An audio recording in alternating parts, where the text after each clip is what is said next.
All right. We're going one camera. Yeah, we're going one camera. The second camera didn't work. Guys, we're working out the kinks. All right. I bought a bunch of stuff today that's none of it's working. So we're just going to ride. We're going to ride with what we got. That's good. Do the entire preamble that you're cutting about how... About how what? I'm not good at these, and nobody believes me. It's really hard to podcast. That's what I want to say. I was thinking about it on the way over here. I just wanted to say, Well, I think it's hard if in your head you get caught up in thinking that it needs to be like a riot. You know what I mean? You got to just enjoy what you like talking about. For instance, you were talking about you're working on your golf swing. I'm not talking about that to start. Why not? I find it interesting. I was thinking about it today while I was driving. I was like running errands, and I was thinking about the golf swing, and I was thinking about how much that has been like a thing in my life that I've been unable to swing a golf club. Like, I feel like I'm like a pretty good athlete, and I've been unable to swing a golf club in any kind of consistent way. Like, I can't participate in a round of golf because I'm just all over the fucking place. And I do feel like there's a couple of things in my life that I feel like are this way, but I feel like some important part about understanding who I am and like being able to use my brain better, like the answer lies in perfecting the golf swing. Like, if I can overcome what's getting in the way of me swinging the club well, that will be like useful to me in other areas of my life. Like, it won't be an isolated just golf thing. Right. You know what I'm saying? Body control? But it's not just body control. It's also about like getting past the frustration. Yeah. You know what I mean? There's like a whole, it's like learning something. It's learning something that looks so goddamn easy, and old people can do it well. Like, that drives me crazy. And so when you're not doing it well, it's just so fucking frustrating. I feel like there's a certain amount of like impatience I normally have with that type of frustration that I need to get past. So it's like, yeah, no, I think the golf swing is like an incredibly interesting topic. It's not just fucking out on a lawn swinging a club. It's like there's something important in there. There's so much important in there. I love it. We're going to talk for 50 minutes about it, please. Yeah. Well, I think, all sports have metaphors for life, but I think golf in that way, dealing with frustration, and then also, but like what I love about it, and I think it's like an on-off for people. Like, you either hit a golf ball and really connect with it one time, and you see that thing just boring into the night at a driving range. Yeah. And you're like, I have to figure out how to do that again. Yes. Or you're just a sociopath to it. Not that that's a bad thing, but it just does nothing for you. Yeah. But it's such a fun thing to work on trying to error correct and getting immediate feedback. Yes. Of what you're doing, and then does it do what you want? And then the thing itself, the ball, tells you everything about exactly where you went wrong. Exactly. Yeah. So you have to read what just happened and then change your body. I know, but changing your body is so hard. It is. And there also, it's like, I don't know, I'm in my brain, I make easy excuses for like why it's not working. Like, I'm just like, I just don't have the body type for it. You know what I mean? Absolutely have the body type for it. I know, but then there's little things where it's just like, I don't know, like I can't do a sit-up. I don't believe that, and I'd like to see you try. I swear to God. I will show you. I will attempt to do it. At the end of this podcast, I can't do it. You can. I can't. Do you have like spinal fusion? No. I can do a sit-up. Like, if someone holds my feet, I can do a sit-up. I can't just sit by myself and do a sit-up. I can't turn over. It's the craziest. It is crazy. You're very athletic. I know. You should see him throw a football. It's crazy how good you are. I can throw a football all right, especially a little one. It fits my hands. Yeah. But like I don't know. There's just something about my arms and the rotation of it. It just like, I know that it can't. There's plenty of guys that look and are exactly like me that play golf well. We're gonna figure it out. No way. Yeah. But it's more just the not making excuses. oh, hey, this might be something for your Patreon. Yeah. You're always looking for content. And, we'll Learn to take do a the golf video swing. of the perhaps. Well- And this is the real, you let me coach you. You let me have power over you. Dude, I would. And I will give in to the coaching of Steve Gerben. I will do it.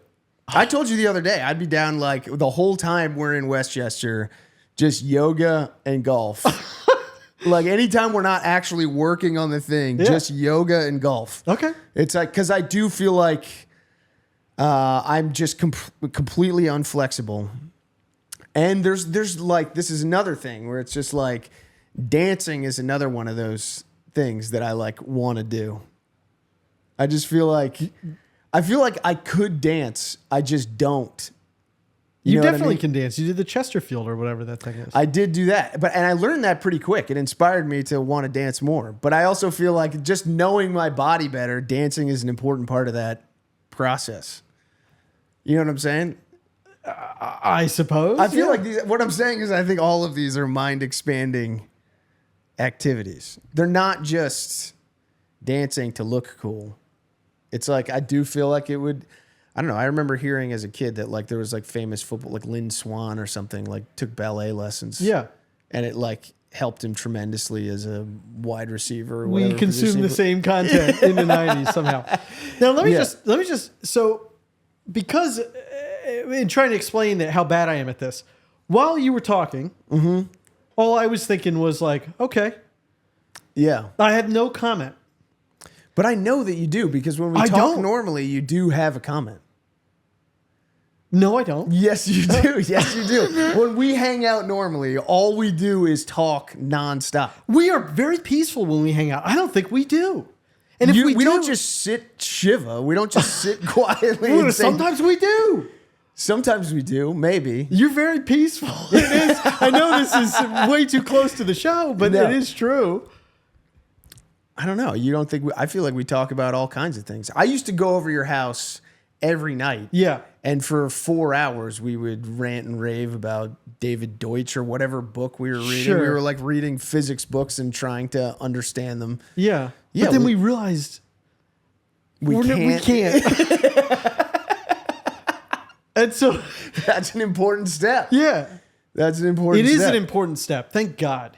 Yeah. Can you imagine if I think about like my career? Because I got my start doing stand up, and there was a little heat early on. Yeah. And I'm like, my God, if I started a career at that point in my life, Yeah. I'd be done so much. Like career over at this point. Because I'd have the one thing, I'd be like, rah, rah, Yeah. and then I would go into trying to be a physics guy or something. Yeah. And everybody'd be like, what the fuck is this, rightfully? And then it'd just be over.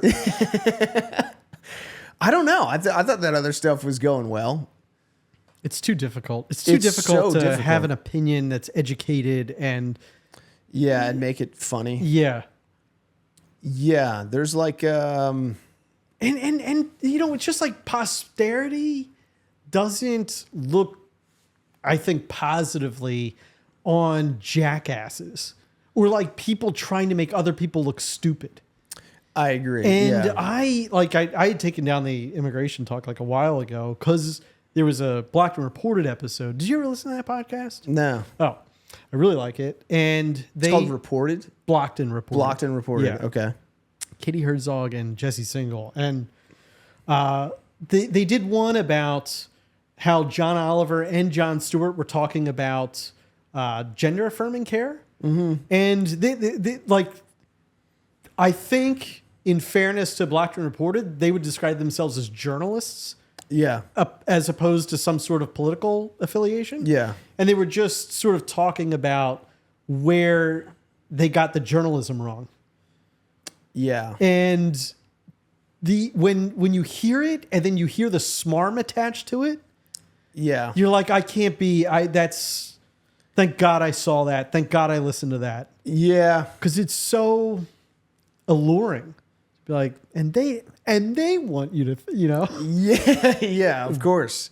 I don't know. That stuff is really tough. Getting into because there are really fun topics to talk about, but obviously humor requires like exaggeration. Yeah. So if you kind of, once you bring the humorous element into it, you're going to be like letting go of some of the journalistic integrity, I think, almost by design. And then there's also just like where I thought you were kind of going with it is just there's something about like, even if you're being like entirely objective and the facts that you're getting are all right, you still can come across as biased and getting it wrong because of just the things that you chose to talk about. Does that make sense? I think so. Like, because of the like limit of time that you have to deliver a message, you're going to just pick and choose certain things to highlight. Even if all of those things are accurate, it can still come across, even if you're trying to be as objective as possible, as having like a massive slant. Even if you don't add the like condescending smarminess to it, it's like you're still kind of in this pigeonhole of like, well, you chose to cover that and not this other thing. That makes you biased. Totally. Yeah. I remember that from the immigration talk. It was like not talking about H-1B visas. Yeah, yeah. And you're like, well, it's, it's supposed I only had an hour. Yeah. I'm sorry I didn't get to the thing that you find to be the most important issue of the whole. Yeah. Yeah, but it does also feel like you're. Yeah. Yeah. I did give like a slanted take on this right. issue. Yeah. I don't know. That stuff is incredibly hard. I think about that with stand-up all the time. We're like, yes. Yeah, because it's like the jokes, you're still limited by the jokes that you choose to tell instead of other ones and other opinions that you have. And like how this chunk of material comes across to people versus another chunk that you feel is equally funny can change how they think about you entirely. Yeah. And yes, it also could really change like room to room, like who you're in front of, like what jokes you want to tell. If an audience is slanted one way or another, you're going to want to have like a way different vibe. I feel like there's a little bit of like in like, I was joking about this where it's like, if you're in front of a very liberal audience, it's like, I'm going to give you my most conservative takes. If I'm in front of a conservative audience, I'm going to give you my most liberal takes. Each audience is going to think I'm the biggest asshole from the other side, but I don't know. I guess really I'm not. Good for you. I don't know. I told you how That's funny. what I'm thinking about doing. I don't know if I do that all the time. I'm generally pretty left-leaning. As I said, you looked Shane square in the eyes and told him you were voting for Kamala. And then stayed looking at him. Well, I would have never, in a million years, that is, the ball's on you. Well, by virtue of you saying this on this podcast, I'm gonna reap the whirlwind. I texted you that. I was like, I can't believe you did that unafraid. And then you wrote back, oh, I was afraid. But yeah, because I would do the opposite. I would think I would lean, depending on the room, different ways. Like what? Yeah. Like ingratiating yourself with them. Yeah.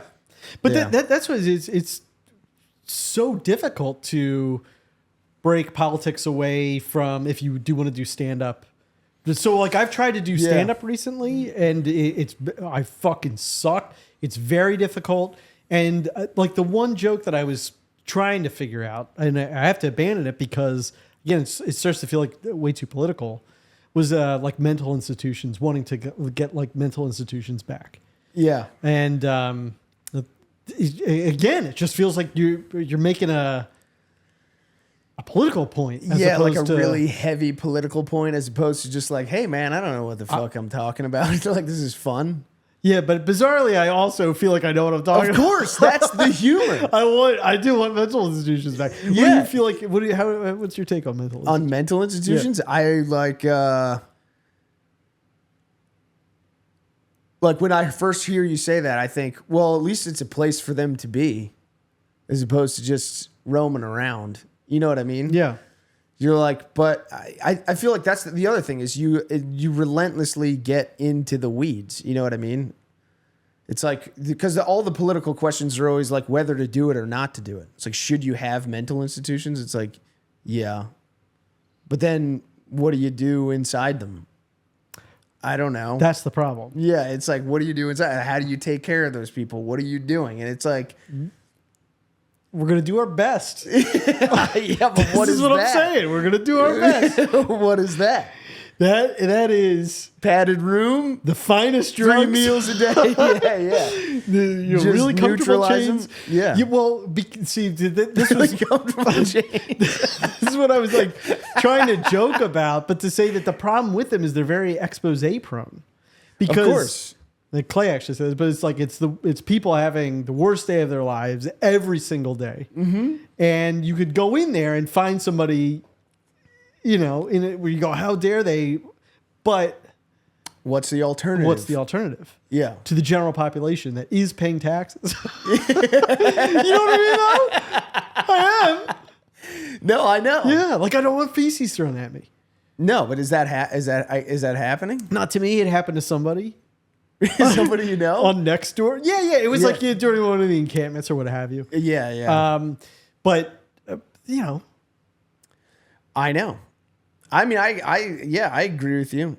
That is the problem, is it's expose prone. And if someone has if you're not hands on with that type of situation a lot, it's like, regardless of how people describe the environment to you, you're going to be fucking shocked. Yeah. And we should, or at least I should hedge this by saying, I understand that they were terrible, Of course. places. I read half of one book on this, and it seems as if what was happening at the time was they were both terrible places, and this was a period where people started to believe that talk therapy could cure you like a vaccine. Yeah. So I think it was part of JFK's whole thing, where it was a 3-pronged approach of community is going to take care of people. We're going to do a lot of talk therapy. Yeah. And all from a good place. Yeah. But then, he's just, it's like, oops. Yeah, it's of course it sounds better to go hey, no, we're just going to talk to them so much that they're going to get better. Yeah. You're yeah, let's try that. Because right now they're just feeding them pills and keeping them in the most... And treating them terribly. Of course, electroshock stuff and all that. But yeah. Again, it's there's tons of jobs like that where it's I don't want to be on the front lines of any of those choices. It's it's horrifying. What do you do with because anytime you write someone off and you're well, they are alive, but we're going to give them pills so that they can't do anything for the rest of their days. Yeah. That's horrible sounding, but it may be the best option. What sort of system could we create where not parole, but they'll just check in on them, say Yeah, I don't know how you could do it. You'd be forever. Rosemary Kennedy, or I don't know if that's her name, but it was JFK's sister. They scrambled her brains. He also had a real reason to have a problem with it. Yeah, they performed a lobotomy on her. Yeah, I mean, what I told was she you doing? I suck at this fucking podcast. No, what was she doing? I'm just thinking about. I feel that's the same thing with all of the general social safety net stuff, where you're it's good, I support it, but it goes wrong a lot. You know what I mean? There's a lot of money being wasted. It's dude, if you're on the front lines of picking and choosing what to spend money on in those programs, it's got to be fucking horrible. And then on top of that, it's the other political powers that be demanding you to spend it in certain ways. It's dude, you're in hell. You're in hell. Even if you knew the exact right way to do something, you'd never be able to get it done. And if you were doing it that way, someone would see it and go, this is fucking horrific. There's got to be a better way, even if there wasn't. Maybe this is my life's calling. I think I could take that. There's no way. There's no way. Was it Batman where they're you have to live long enough to see yourself hated. I'll open these institutions, let everybody bring the heat on me. I'm like, dude, because it's we can't. All you'd get was fringe cases. Is like people that seem like they're totally fine, but are totally not and super dangerous. That's not who I'd populate it with. I wouldn't start there. Yeah. Well, I'm saying that's the one that they would put you in charge of. Like, yeah, you don't get to choose your role in it. You'd get the worst possible case scenario, and it would fuck your own head up about like whether you're doing the right thing or not. It's like, yeah, there's. Hola. Si, senores. Smash that fucking subscribe button. Enjoy the episode. This podcast is brought to you by Squarespace. We love Squarespace. That's how we do all of our stuff here. Our producer has got water on his brain. Squarespace makes it easy. Squarespace is the all-in-one website platform for entrepreneurs to stand out and succeed online. Whether you're just starting out or managing a growing brand, Squarespace makes it easy to create a beautiful website, engage with your audience, and sell anything from products to content to time, all in one place, all in your terms. Design intelligence. Introducing Design Intelligence from Squarespace, combining 2 decades of industry-leading design experience with cutting-edge AI technology to unlock your strongest creative potential. Design Intelligence empowers anyone to build a beautiful, more personalized website tailored to their unique needs and craft a bespoke, I like that word? A bespoke digital identity to use across one's entire online presence. Squarespace Payments, another big one for us. Squarespace Payments is the easiest way to manage your payments in one place with Squarespace. Onboarding is fast and simple. Get started in just a few clicks and start receiving payments the right way. Plus, give your customers way more ways to pay with popular payments methods like Klarna, ACH Direct Debit in the U.S., Apple Pay, Afterpay in U.S. and California, and ClearPay. The other one we really love is selling content. Squarespace makes it easy to sell access to content on your websites like online courses, blogs, videos, memberships, t-shirts. Earn recurring revenue by gathering your content behind a paywall. Simply set the price and choose whether to charge a one-time fee or subscription for access. Head to https://www.squarespace.com/Stuff Island. That's squarespace.com/Stuff Island to save 10% off your first purchase of a website or domain using the code Stuff Island. All right, guys, there's a I shouldn't say this, but let's just say I'm in favor of certain sponsors on this podcast, and I don't genuinely say this, but this guy, this Huel character, big fan. Meal replacements. I'm going to tell you exactly what it is at first, but I'm going to genuinely tell you how good it is. This episode is brought to you by Huel. See the products? Running late, no time for breakfast, and you're starving. We've all been there, racing to meetings, practice, school pickups, whatever it is. But what if a delicious, nutritious meal could be ready in seconds? This podcast is sponsored by Huel, Huel, the world's #1 complete nutrition brand with over 400 million meals sold worldwide. You heard that right, 400 million, Josh. Huel is trusted by millions of people looking to fuel their days with convenient, complete nutrition. Try it for yourself with my exclusive offer to you, 15% off with the code StuffIsland at Huel.com. Fuel your best with Huel today. I'm dead serious when I say this stuff is great. You know it's great because I gave you half my haul. You got half my Huel haul. You understand? That's alliteration. This is the black series here. This got 35 grams of protein, 27 vitamins and minerals, 7 grams of fiber, 400 calories. This is what I drink after the gym. This is what I drink when I don't want to eat because I don't have time for that bullshit. This shaker. This is the powder. And this guy here is the greens, the essential greens. When I just eat meat and drink a whiskey, this I top off at the end of the night, make my belly go bananas. Again, that's 15% off with the code StuffIsland at Huel.com, Huel.com. Unlock a healthier, easier way to eat with Huel. Nutritionally complete meals in minutes, so you don't have to focus on the bullshit. You focus on what really matters.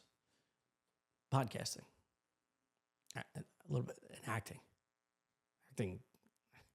People say it's corny, but You do what you love and you never work a day in your life.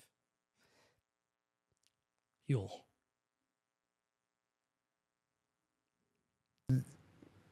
Any like serious challenge on a like community wide level is pure hell, and you want nothing to do with it. I agree with that. And entirely. the people that even choose to take that on are like, I mean, nuts. I'd rather deal with a golf swing that I can't quite figure out. Hey, Yeah. that's I a mean- good patter. All right, quick, new topic. Figure it out. New topic? Yeah, save us. I was driving today. Well, that's a sad topic. I went for a hike. Okay, great. I went for a hike. It was fantastic. I'm loving the suburbs. That's fantastic. Tommy is living in the suburbs in Texas, and he was telling me how great it was. And now I'm in the suburbs, but back north, and it's incredible. I called my brother today to talk to him about it. He's just like, yeah, but you have to drive everywhere. I was like, I'm loving driving. I'm loving driving. I'm Yeah. loving driving. I'm driving around. It's Yeah. amazing. Yeah. I'm running errands. It is that thing where I'm like, Errands without having to worry about parking. yeah, You're going it's- to get there. You're going to have parking. Parking's everywhere. Yeah. Especially out here, there's just like, it's like there's a Whole Foods every like 150 feet. There's like, they just repeat stores over and over. They keep getting closer and closer to me. It's unbelievable. It's Yeah. got like everything you need. And Westchester's awesome too, because it's still got like a downtown with like cute little restaurants and bars and stuff. Like you have, Sadie and I walked into town the other night and, I got a drink. I haven't had a drink in like a drink that I just did for myself. You know what I mean? The only drinking I've done in recent memory has just been like, it's a thing. Good for you. I'm drinking Bud Lights or whatever. Yeah. I had like an actual cocktail like with dinner. I had one. And it was just like, it felt so good. And I was rocked.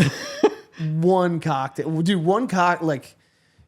Hard liquor right now for me is like it. If I take it, I have like a 15, 30-minute window. It feels like I've taken mushrooms.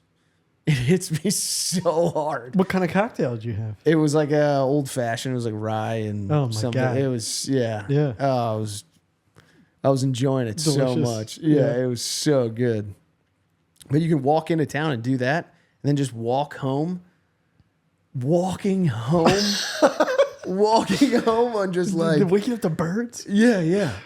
And I had that thought last night too. I was walking. It's like it's so fucking peaceful out here. Yeah. You can see why if anyone messed with it, we bombed the shit out of it. Dude, it's totally quiet. It's just animal sounds. There's electricity, street lamps. There's everything is. I was thinking every this, lawn is manicured. Yeah, it's I had a similar thought. That I was like, what are we doing with nukes? We can't, yeah. can't get rid of all this shit. We're gonna have some accident. They're never gonna get rid of them. You got to keep them just in case someone tries to fuck with you. I guess. I mean, you're never gonna get. They're probably probably loose ones floating around all over the place. Oh my God. That's another situation. I wouldn't know the first thing No. about. Of course, I'm not gonna. I'm president. Am I gonna? No. No. Think about all the other shit you have to deal with. You're not going to find out what happens when you get rid of all your nukes. It's like just still trying to figure out just education and healthcare and like, inflation or whatever, mental institutions. It's like, let's just leave the nukes where they are. Status quo. Yeah. Let's not do any of that. It's like, well, yeah, I can't imagine what an actual like presidential day is. It's so funny. I started, my girl and I started watching what was the West Wing? Okay. This was like a while ago. And it's just like, it's such a funny show to watch now because you're like, there hasn't been a situation like this in the White House in 8 years. Why? Neither of the presidents recently is anyone coming to for like sober judgment. You know what I mean? Nobody's, and like he's not quoting old literature or like referencing some history or anything like nobody's doing that. What it's got to be like inside the White House has got to be insane. Insane. Insane. What do you talk to either of those guys about? I have no idea. And What do you even bring to them? I don't know. Well, I mean, you know? Yeah. Dude, this guy, one of the episodes, the guy's having like a huge ethical quandary about like, you know, they like some troops overseas, some US troops got attacked and like, the targets that like the NSA and the CIA give them are basically just like pre-agreed targets with the other country that they're going to hit just to again, keep this like political sort of like status quo. You hit us, we're hitting you back. Let's not turn this into a whole fucking thing. And he's having like a serious like dialogue with himself and the rest of the room about like, what do we do? How do we deal with this injustice? We're supposed to be like protecting Americans, but obviously don't want to start. It's like a conversation like that. There's no way has it even come close to happening. What's got to be going on in there? That's what we should know. What's going on in there? Yeah. Well, who's just tell us the team. What do you mean? The rest of the people that are actually running the show. Now, who's deciding? That's just like, this is the team. If you vote for her, you get the same team. Yeah. The same people, you know, whatever. I don't know. That's I have nothing but stupid takes about politics. But you get my point. It's like, yeah. He can't be making decisions. There's no way. So who? There's no way. I mean, he's even got to be saying stuff that they're like, we're not doing that. Right. Yeah. You have to suspect. Right. And then when people, it's like to get the yes, it's somebody coming in with like a big smile and a bunch of head nodding. Yeah, yeah. Right? Because, right? And then it's like, yeah, we got him. Yeah, we're doing it. Yeah. Yeah, I do. I like Tommy and I took a tour of like the Capitol building. One of our buddies got us like a tour of the Capitol building not that long ago. And you do like, you walk through there and it's like, DC has that weird thing where there's so much of the staff in there and the real like operator guys are these like, they're like 10th generation like lawyers that have just been like their grandparents and their great grandparents and their great have all just been roaming these halls, keeping this machine moving forever. It's like, those are the guys. All of this stuff is just those people. You know what I mean? I feel like the presidents get these like top line items that they get to deal with, and then everything else feels like it's just there are people that have just been in the industry forever. You know what I mean? That's how it feels. It's like those people who like, I don't know, they're like in Hollywood or whatever, that are just like generational sort of like, they're not superstars and their parents aren't superstars. They just like run the thing that like has always greased the wheels for all this other stuff, and everything goes through them. It's like that kind of person. Yeah. Which is really bizarre. I always wanted to be like one of those people. Of course you did. You know what I mean? Yeah.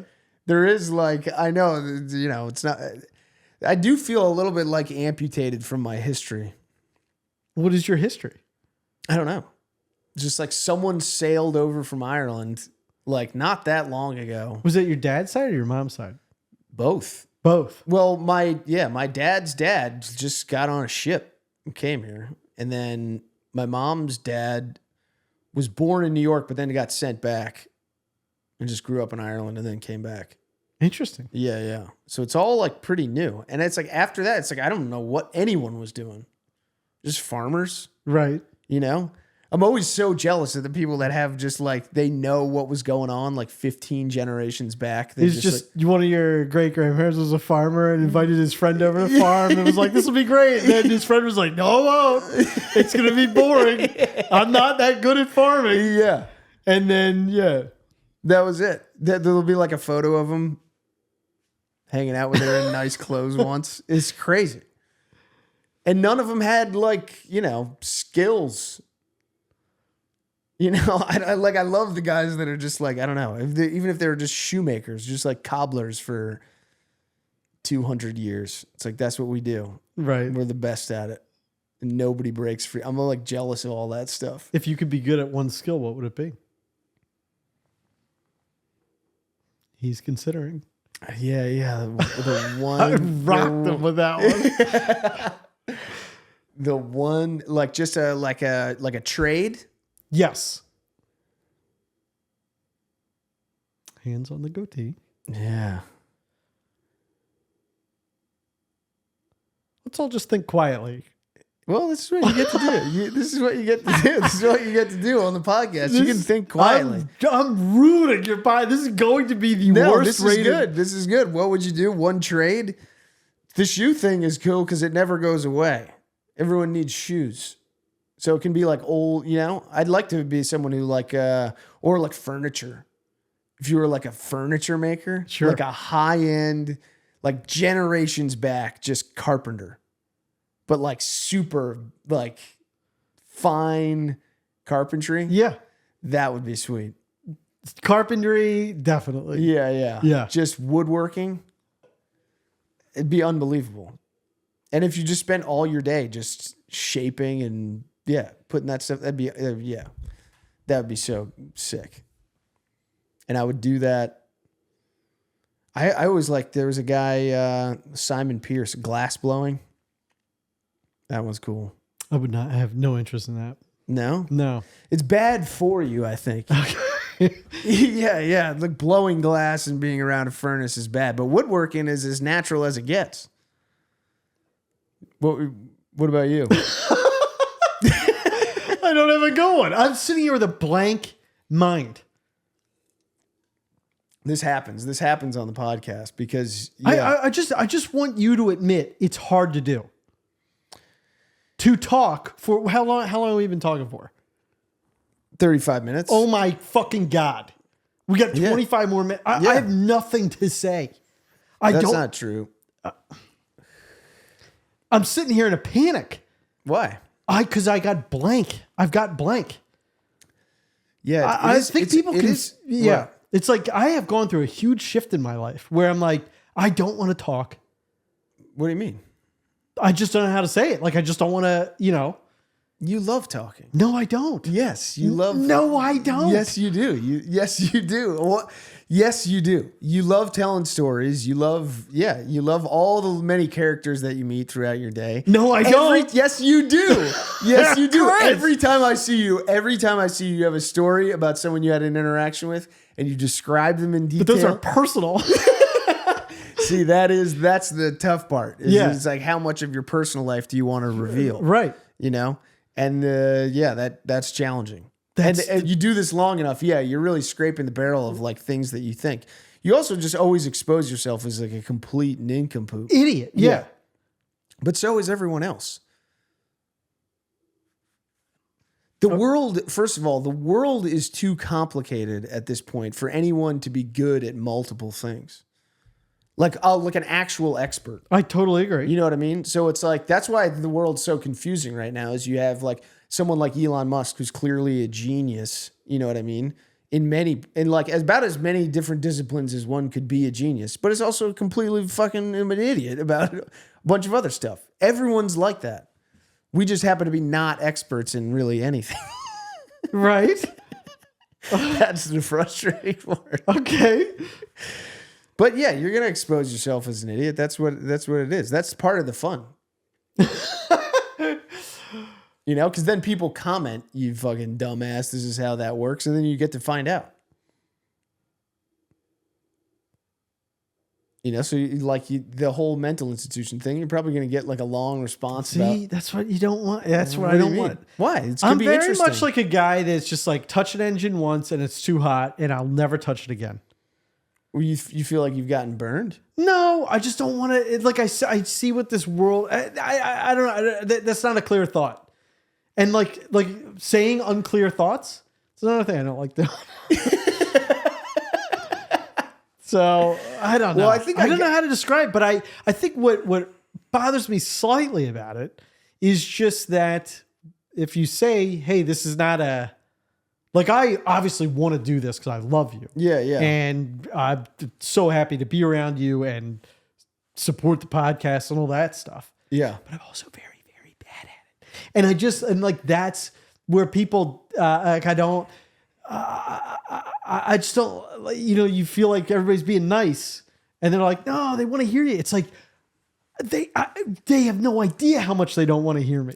Well, I think it's more that we want them to hear you because we spend so much time around you and we know all the stuff that you say and we enjoy it. All right. Well, I'll stop doing what I'm doing now because this has got to be getting annoying as well. But, No, it's kind of fascinating. Okay. You don't believe me? Why? This episode's brought to you by Rocket Money. Most Americans think they spend about $62 a month on subscriptions, but the real number is closer to $300. That's a big difference. I'm not doing the math, you do it. Even if just a couple of subscriptions fall from your radar, those recurring payments, you don't even know how many they could add up, the money-wise. You understand? I had 2 of them in my subscription package that I saved about $55. Thanks to Rocket Money, I'm no longer losing money because of subscriptions I forgot about. Managing finances can feel complicated and time-consuming, right? But it doesn't have to be. Rocket Money simplifies everything, making it so easy to see exactly what's happening with your finances, who's fucking you, and where. You track your spending, give you full control of all of it right from your phone. Most people like me, I procrastinate. And I say, I don't care. It's in the shadows. If somebody wants to skim off the top, see no evil, hear no evil. Rocket Money, they get to the bottom of it, Josh. They got a whole squad of people in the dark calling you late night, Give me my client's fucking money back, you scumbags. LA something I can't say. Rocket Money is a personal finance app that helps you find and cancel your unwanted subscriptions, monitors your spending, and helps lower your bills so you can grow your savings. Rocket Money's dashboard gives you a clear view of your expenses across all your accounts. Get alerts if the bills increase in price, there's unusual spending activity, or if you're close to going over budget. The new goals feature automatically saves you money for you without you having to think about it. Whether your goal is to pay off credit card debt, put away money for a house, or just build your savings, Rocket Money makes it easy. Rocket Money will even try to negotiate your bills lower for you, sometimes up to 20%. They automatically scan your bills to find opportunities to save. Then you can ask them to negotiate for you. They'll deal with the customer service. That's crazy. Rocket Money has over 5 million users and has saved over 500 million in canceled subscriptions, saving members up to $740 a year when using all the app's features. Stop fucking wasting money on things you don't use, you idiot. Cancel your unwanted subscriptions by going to rocketmoney.com/StuffIsland. That's rocketmoney.com/StuffIsland. rocketmoney.com/StuffIsland. Save some money. Stuff Island. Also brought to you by Blue Chew. Does Blue Chew work? I get that question all the time. And I wink like this. And I strut away, knowing I'm free of cum. Lighter on my feet. You understand? Blue Chew does work. If you're asking that question, we want you to know that Blue Chew is putting their money where their mouth is by giving you a month free. Blue Chew is an online service that delivers the same active ingredient as Viagra, Cialis, and Levitra, but at a fraction of the cost and in chewable form. The process is simple. Sign up at bluechew.com, consult with one of their licensed medical providers, and once you're approved, you'll receive your prescription within days. Blue Chew tablets are made in the USA and prepared and shipped directly to your door. The best part, it's all done online. You don't have to feel like you got a weird dick in front of some old Jewish man breathing through his nostrils with this weird, stinky denture breath. That means no visits to the doctor's office, no awkward conversations, and no waiting in line at the pharmacy. You can take them anytime, day or night. Be careful. So you can plan ahead or be ready whenever the opportunity arises. Dude, you're popping one of these at like 8 a.m. to fuck your secretary. You made it. You made it. Doesn't work. Do you think you need it? Try it for a month and see. I promise you, it's fucking wonderful. You could be missing out on the best sex of your life. Also, got to be honest here. Going to open the diary, Josh. I've used it. Just had a hold hammer time. You know, that was me time. Get the rocket going. You know, spit some money out. That's a callback to one of our other sponsors. The point is, you don't need a partner to have fun with Blue Chew. You can just watch Penguin, rope one off, have a little nap ski. With Blue Chew men everywhere are excited to see the postman because when your package has arrived, your package has arrived. Who's writing this? Blue Chew wants men rock hard. They told me. That's the mission. They will not stop until every man is bricked up like a brick house, until every 10 is pitched, until every rod is raised. Discover your options at BlueChew.com. We got a special deal for our listeners here at Stuff Island. You try Blue Chew free when you use our promo code Stuff Island at checkout. You just pay $5 for the shipping of these dick pills. That's right. BlueChew.com, promo code Stuff Island to receive your first month free. Visit BlueChew.com for more details and important safety information. And we thank Blue Chew for sponsoring the podcast. I think it is. Like, it is a constant struggle. I think there's ways which will, like, in terms of like engaging with all this, that I find I have like some preconceived notions about it that I see like other people doing a better job of like interacting with their fans. Not necessarily like in the comedy space, but like the people who like wind up doing like big, like, you know, they'll do big like history podcasts or they'll do like big deep dives into things. Sure. It's like they do wind up having like really interesting conversations with their fans. They like engage with them in a way that's like, that's definitely a personality type, and that's cool. Yeah. I feel like I don't have the stamina to necessarily like keep up with it. You know what I mean? 100%. Because I'm like you, where it's like I like a lot of thoughtful sitting and thinking. Yeah. You know? And I'll tell you what I don't have and why I can't do what you just described. Because you're gonna get some crazies. Yeah. And that's the hot engine thing. It's like touch one hot engine and it's like, yeah. I kind of get some people coming up to me about tires. Yeah. Almost everybody is complete sweetheart, nice, like, and it feels great to have somebody come up or they see me and they get like a smile, and that is awesome. And then you do get a few that are way too invasive. Yeah. And so it then necessarily puts you in a position where now anybody that comes up, you're reading. Yeah. Looking, it is what it is. I'm reading body language. I'm reading eye contact. I'm reading types of questions and stuff like that. And now it's, you're kind of like waiting for the weird thing or what have you. Yeah. And so I think that there are people that are very good that they're like, hey, that's part of it. And these people, the ones that interact with their audiences, are very good at sort of saying that, like weeding them out, and like handling it and not letting it bother them. Mm-hmm. That can also be like a tough thing too, because the crazy ones are always your first fans. You know what I mean? Right?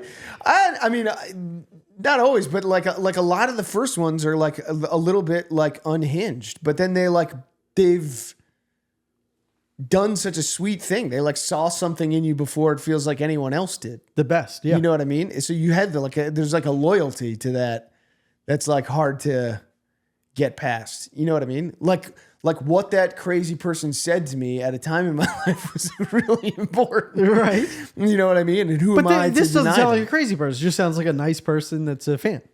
Yeah. But it's a little crazy. Okay. But it is. There's that too. But yeah, it's there are certain types of people that are just so good at that. Yeah. And that's all I'm asking you to acknowledge. There's just different types of people that are good at different things. Specializing in different forms of social media. Yeah. Or producing the amount of content. Again, it's just one of those things that I am a podcast listener. I listen to you, I listen to Shane and all that. Yeah. And it seems effortless. It is the exact opposite of that. Yes. It seems like just sit down and talk, but it's like you gotta get yourself into you can't do this. A rhythm. Yeah. Yeah. Well, you can if you don't do it. It's like I don't know. I've never talked about this on the podcast. Oh, okay. So there is something that I find interesting about it. When you're looking at somebody and you go, fuck, I don't have any thoughts. What do you do? I start like searching my memory. It's all empty. Yeah. But it's like that. I don't know how to get past that because it does happen to me.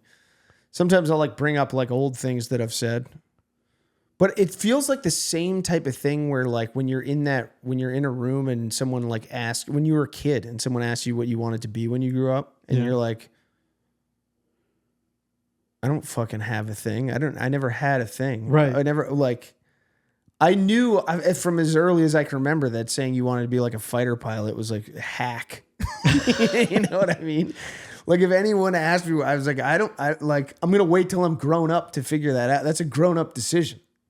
Why would I make that now? You know, then you wind up just saying like a pro athlete or something. I don't know.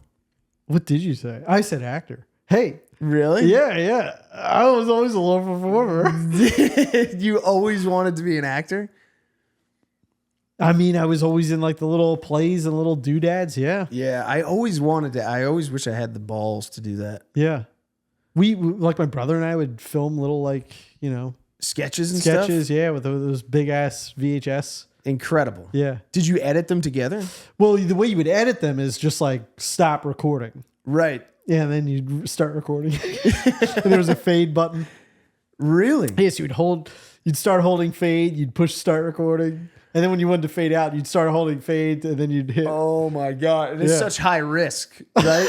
it's such high risk. Such high risk. Because the only way to do another take is to delete the previous take. Yeah. So you really got to believe that the You next have to rewind and stop at the exact spot. Yeah. Oh, I would love to have seen the fights between you and your brother. There were no fights. No? Yeah. He was the director. He was a director. He did all the decisions. He did, yeah. I always wanted to do stuff like that. I always had this idea in my mind that like, I don't know, sports and art stuff were like separate and that you couldn't cross over between the two. Interesting. I don't know why I don't know. I remember even seeing like Woody Allen was like really into basketball. And it's like, wow, how does that? Yeah, How does I that was work? always, How I does was it- always intrigued by that as well. He's a huge Knicks What is fan. that? What? Yeah, isn't he like an artsy weirdo? Yeah. I don't get it. I don't know. That stuff. I had like a lot of that stuff as a kid that I think like got in the way of me like really doing more things doing less things than I feel like I should have. So what sort of answers did you? Didn't you like getting checked for lice? Isn't that a thing? I loved that. Yeah. Yeah. Head massage. Getting attended to is also very nice. Oh yeah. I like getting examined. I always like getting examined. I love getting examined. I would like if I got like super rich or something, I think I would just have people examine me all the time. Just check stuff. You know what I mean? Look in your eyes with the flashlight, look in your ear. I love getting looked in my ear. It tickles a little bit. It was nice. And you knew that if they found something that it'd get taken care of, hopefully, and if they didn't, good to go. Right. That always feels great. Yeah. I liked all that. I always want to I want to be, every time I'm watching like Hard Knocks or something and they're like just like getting a massage and like watching TV, I'm like, that seems fucking unbelievable. If there's just like a whole system around just like taking care of your body, someone else is doing it. Yeah. Someone else is taking care of your body. Incredible. Nice. Just being stretched out. Like you don't even have to do any of it. Yeah. That to me is the dream. It's always frustrating to me that anytime if I go to the doctor's office and I'm just like, do a full, they're like, what is that? You're like, I just look at everything. Sure. Like that's not you have A to have physical. something. No, it's a physical. Yeah, but the physical, I'm talking about like, I want like as deep of an analysis as I can afford. Check everything. How's it working? You're describing a physical. This is bothering me. You're bothering me. No, it's not. It is. No. They take your blood. They look all around. Saliva. They like, yeah. Oh, you want like a... Just take collect as much data as you possibly can. Put me in an MRI or something. Look at my organs. That I agree. You want Full body scan. Yeah. Yeah. Full, that, I do want that as well. Yeah. Like, what's that thing that they had in Elysium? Stick me in a, I don't think I saw the movie. Oh well, I do. They just think, stick you in a thing and head to toe. Well, that in Elysium, I think it fixes you. Chris has never seen True Lies, by the way. That's a different thing. Yeah. I just remembered one thing to say, and I said it. But I think that there is a thing that you can buy now that is a full body scan.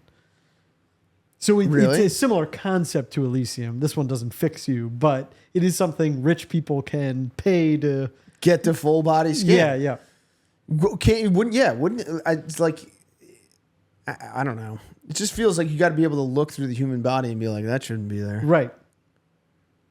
But apparently it can give you false positives and... Of course. Yeah. It always goes wrong. It always goes wrong. There's always something that they're like, well, we should... I remember, that was an annoying experience I had. My mom was like, you got to get your moles checked. This was when I was like 19. She took me into the doctor, and he was like, that one looks kind of weird.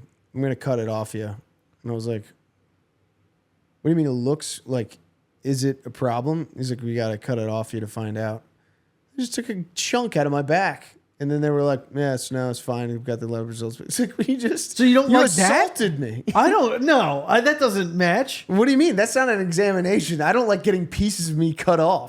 Yes, you do. No, I don't. Yeah, that's exactly what you'd want. I mean, no, I'd want them to be able to, like, I don't know, put a needle in it and take some of it and squirt it on a thing and examine that.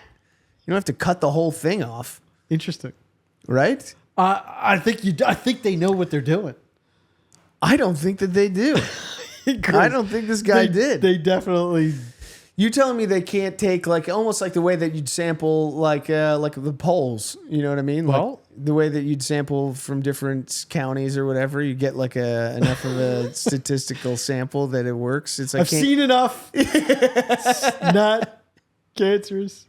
Yeah. Well, hopefully some dermatologists could crush you in the comments and just tell you. Yeah, why they need to take the whole thing off? Yeah. Yeah. I'm sure there's a good... Yeah. Because they got to test all the cells, I'm sure. Yeah. But still, it's like there's like a lot of that stuff that I feel like should be more advanced.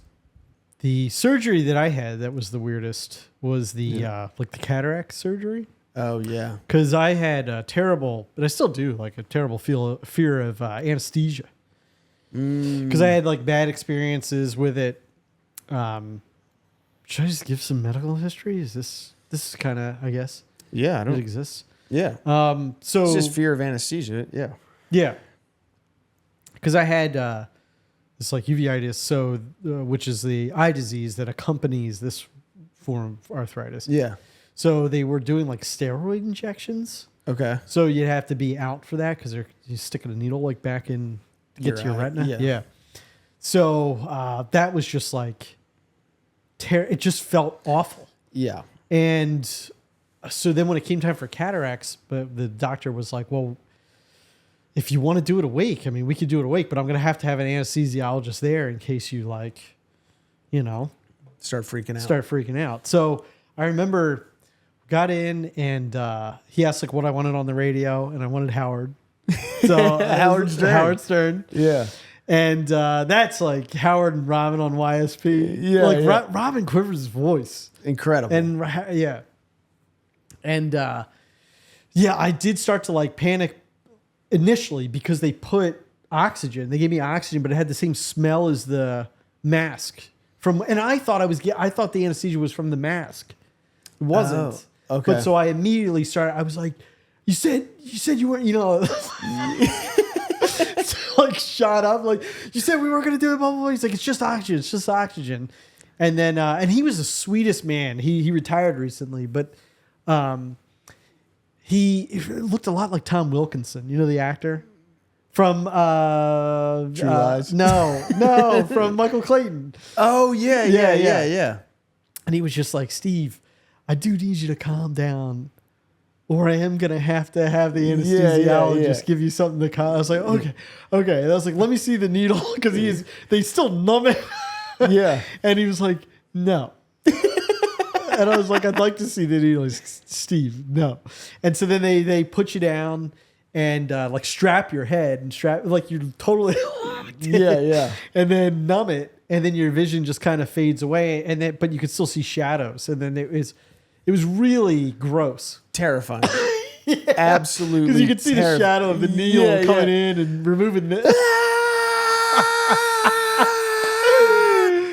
Oh my God. No sedatives, nothing. Holy shit. I did that twice. Do you have a fear of needles? No. Yeah, neither do I. Yeah. And I had a doctor hide the needle from me once. I was getting it for like a tooth thing, and they would hide it behind their back and then bring it out. Little and I was tooth like, thing. what? Whatever. I got that boo thing song in my fucking head. Go ahead. But it's like, don't hide it. Like, that's scarier. Yeah. If you just put it, Brandish it. Yes. if you were just holding it confidently, like there's nothing to be scared of, I wouldn't be scared. The more you hide it, the more scared I get. But I don't know, it going through your eye. That was intense. Yeah. And I haven't gone under anesthesia since, but I think now I would take like Versed and then just let them see you. Mm-hmm. Do you have like a fear that you're not going to wake up? No, I just have a fear of like passing out unwillingly. It's really disgusting. That sensation. Yeah. Ever since you said that, it has been creeping into my head. Have you ever had it? The fear of passing out. No, have you ever had anesthesia? Yeah. And it wasn't uncomfortable? Maybe you didn't fight it. No, I fought the shit out of it. I mean, for like a half a second. Yeah. But you just like it's like your body starts getting all numb and tingly. This was also anesthesia from 20 years ago. Yeah. And then all of a sudden your vision starts like going, and you're like, you're like scary. Scary. Yeah. Forced loss of consciousness. Yeah. I had it as like a little kid. I don't think I really even understood what was going on. Right. But as an adult, it would be like, yeah, it would freak me out more.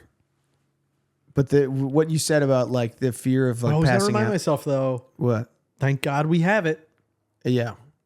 Go ahead. But don't they like not know how it works? I don't know. I'm not going to look into it. Yeah. But thank God we have it. Oh my God. They used to do it. Just do it. They used to just do it. Yeah. There was nothing. They were like, we don't know. What do you mean? So you don't feel anything? Just that's not gonna straps. Happen. You got to cut that bullet out of you. It's got to come out. And then you just drink some alcohol, or they try and like, put something on you. Or I guess that. Yeah, I think there was a period where they would just tell you they were giving you something. Oh my God! And that would work, kind of good, I guess. But yeah, I couldn't. Yeah, I don't know. That'd be a sad. Yeah, but it also, you always feel like it should be better. I hear it is better.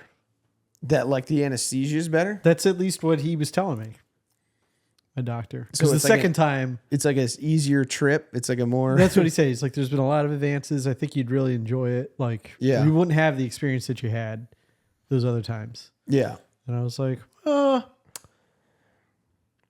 just do one more awake. I'll do it the next time. Yeah. Oh, and then I had a impacted wisdom tooth. Yeah. It was like sideways. Yeah. And that was another one they wanted to go out, and I was like, no. And so they, he numbs it. And this guy looked like John Kruk. I'll never forget him. But he told me, like if anything, like if you ever start to feel anything or whatever, just let me know. And then he was like, if you need a second. And then there was one point in the surgery where he was doing something, and I was like, can I get a second? He was like, no. Yeah. Like he was right in the middle of like was really cracking cool. it out. Yeah, yeah. That was an experience. My mom wouldn't let them give me anesthesia Why? when I got my wisdom teeth out. I think she was like worried that, I don't know. Okay. I think she was just worried that I would get like addicted to something. I think she was like very afraid that I was like susceptible to like addiction in some way because I'd been like caught smoking weed or something. Okay. So like, I went in for the like, whatever the the briefing was. And the guy was like, we're going to knock you out, take your wisdom teeth out. You'll go home. You'll be fine. And my brother had gotten him out. It was fine. He was like running around later that day. And I went in there and they like, when I got there for the surgery, the guy was like, yeah, that guy's like a bit of a cowboy. We're not doing that. And I was like, okay. And I thought I was awake the entire time. And it's like you're numbed up, but you can still feel them like cut open your gums. Sure. Reach in. I was hearing them just like crack. Yeah. It's crazy. Yeah. Knock me out. But I was saying that ever since you mentioned having like a fear of just passing out. Yeah. And now like, I think the possibility of that happening never entered my mind. And now that I like before I'm going on stage, there are a lot of times where like, man, that'd be nuts if I just passed out right now. Sorry Is to do that that to possible? you, but the reason why that's such a problem for me in like these big open spaces, and it's like big, like not outside, but like, is because it has the same like sound and the distance to the sound of when you're passing out from anesthesia. It's like you can't quite hear it, but you hear stuff, but it's all muffled. Like being in a mall, it's like, and then my body starts going, well, I'm passing out. And so I start to like get into panic. Yeah. And so like being on a stage in like a huge thing where you like, what is it? Your proprioception or whatever it is. It's just like things are so far. Yes. But yet it's contained and it throws my fucking balance off. That's a fascinating thing. Yeah. Like the idea that like your brain, like your brain's ability to It's like this, like that. Therefore, yes, you're going out. And yes. they're like, but it's also like, it's like what's happening under anesthesia is like your brain is like its ability to like locate sounds is just getting weaker because of the anesthesia. Right. And then now you're just associating that with big spaces is bananas. Yeah. Terrifying. Yeah. There was like a long period of time where I couldn't go into like a mall or 30th Street Station. Yeah. And I remember that because I kept trying to bring you to hockey games. And you were like, no fucking way. Right. Yeah. You're like, they're fun. The tickets are $6. Yeah. Like it'll like, just be not a chance. Hair raising. Yeah. Seat gripping. What's reality? Like that sort of. But yeah, that one book, if anybody's struggling with some anxiety, and everybody's different, whatever works for you, but that book Dare, that was like you try and run to the sensations and sort of goad them to get worse. So I went to like 30th Street. I would stand there and I'd be like, okay, just living it. Give it to me. Yeah. Make me pass out. Make me dizzier. Make me feel like reality's weirder than it is. And just like, how many times did you do that? I was like going a lot to see I went twice, like without any purpose.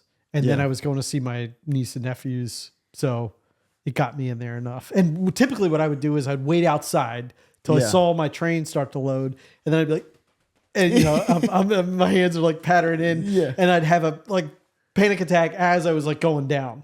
Yeah. But then I would be like, stay in there and da-da-da. And now it's, there's a lot of areas I can go, but being on stage, like, when we were doing the premiere, that was like, yeah, a lot. And also, I'm not good at talking. So it's, you're it's like, what? But you are good at talking. No, I think it's just about feeling comfortable. Yeah. You are good at talking. I can talk. You talk all day. Great. I'm a decent talker. You're a great talker. Whatever. Yeah. I feel like it's just, it's all the variables of a thing like that. Like that's what stressed me out. Like doing stand up to me is, obviously some environments are more stressful than others, but it's mostly like, because I know what it is and because I know I'm like, it's just me and I kind of know what the dynamic is supposed to be. Like it's not stressful. But being on that stage for the Netflix, I wasn't as on it as long as you, but I still was just like, it's stressful because it's like there's so many variables. I'm in like I don't know what this world is like. I don't know what the TV premiere is like. I don't know what you're supposed to say, what you can't say. Right.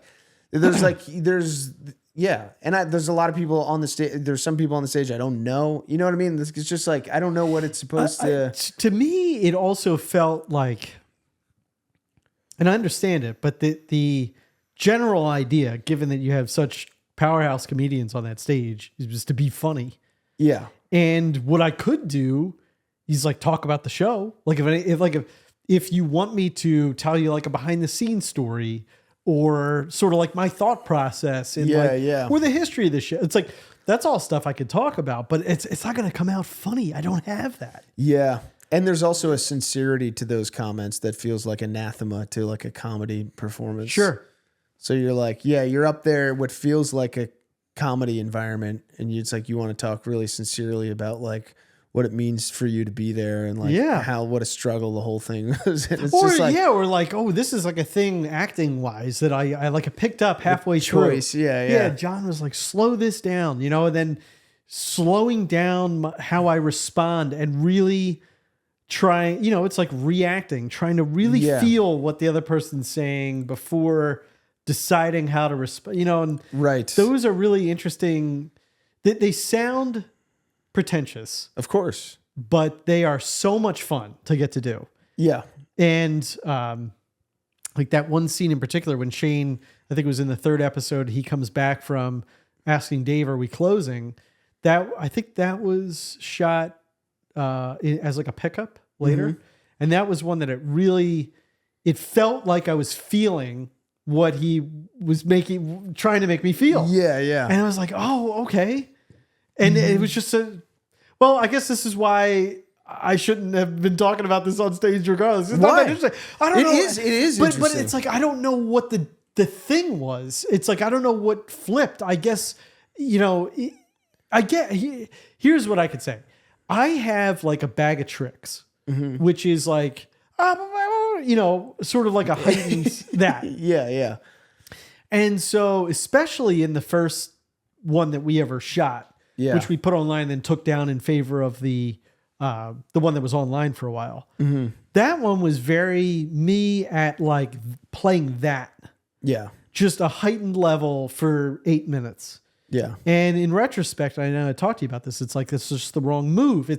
You see. No. I agree. You're like for a short condensed thing, it works, but like over a longer form piece, it's like you just got an annoying guy. Right. Because like you need those moments of like truly processing what somebody's saying as opposed to trying to flip the switch and like be the thing that you think is funny. Yeah. And I just the whole the acting thing fascinates me, and I love it. Yeah, it is interesting. It's the same way, like, I don't know, you have those moments on stage doing stand-up too, where it's like you have times where you're like delivering material you've done a million times, but you're so fucking in it. Yeah. That you're like really saying it for the first time again, And it's like, that's a thing that you chase. When you are, especially when you have those other shows where you feel like you are just sort of like reciting your presentation. Sure. So it's the same idea, It's like there's feeling that feeling of like feeling like you're actually responding to someone and genuinely reacting is a thing that you chase. Yeah. And it's like it's the golf swing thing. Yeah. It's like hitting a good golf. It's the same feeling. It is. I want to be in that zone. And then the beauty of that is you could contrast that sort of genuine feel with a purely mechanical acting choice. Like I was telling you the Jeff Daniels story, which I think is so funny. When he was talking about it in Speed when he climbs through the window. Did I tell you this? No. When he climbs through the window, do you remember this scene? No. So Jeff Daniels plays a SWAT team member. Yes. Gets called to a house, climbs through a window, and he's got to look at a thermostat and register in his head that it's a bomb and he's about to die. Right. Yeah. And he's like, he told this on Rich Eisen, and he's like, the day of the shoot, I'm trying to, how am I going to do this? What am I going to, and which is hilarious that he's like thinking about it the day, you know? Yeah. And he remembered Roy, is it Schneider from Jaws? Yeah. They'd asked him one time, how did you feel? What, like when you saw Jaws the first time, your face, it was this unbelievable thing. What did you feel? They're expecting something like what I just said about reacting and whatever. Yeah. He's like, well, I held a little tension in my jaw. And then when I saw, I just let it out. And so like Jeff Daniels is like, that's what I did. I looked, I held some tension in my cheeks. I'm sorry. Yeah. He's like, and I look, I see a thermostat, I drop my cheeks, cut. That's it. One take. And everybody's like, it's just, so like you get genius. yeah. So it could be like whatever you need to do to get it. Yeah. But I find that fascinating because I love watching great acting. I'm like the type of guy that will be like, I don't know what the fuck they just said. Because I'm more keyed into like body language and how they're. Yeah. Anyway. I just rewatched that movie Hunger. Okay. With Michael Fassbender. It's like an hour and a half long movie that's like almost totally silent, except for like a 20-minute, like entirely uncut scene between. It's about like this Irish. The priest. The priest conference, and it's like, dude, the speed at which they're going back and forth and the delicacy of every interaction is like fascinating. Yeah, like nailing this as hard as they're nailing it, and it feeling natural. And there's like some things that feel like they're like purely athletic moves. Like smacking a cigarette pack across the table and having it land right in the middle of this 20-minute chunk. Sure. Is like, and you know, I'm sure on the day of, they probably just got lucky or something, but it still was just like, dude, the effortlessness at which he hit it, where it's like all of this stuff is happening. He's smoking a specific amount of cigarettes. He's delivering these lines and like, it's crazy. Like there's lines delivered based off of him ending a cigarette that required him to smoke that cigarette at a certain speed right. to get there while also doing all of this other shit. It's like, how could you possibly hold all that shit in your head? Or were there, I don't know. That stuff is fascinating. I'll have to go watch that. Yeah. But yeah, we did it. It's over. How do you feel? I feel like I ruined your. No, it's great. Yeah, it's great. Thank you. Thank you for doing this. I truly love you. Yeah, I love you too, man.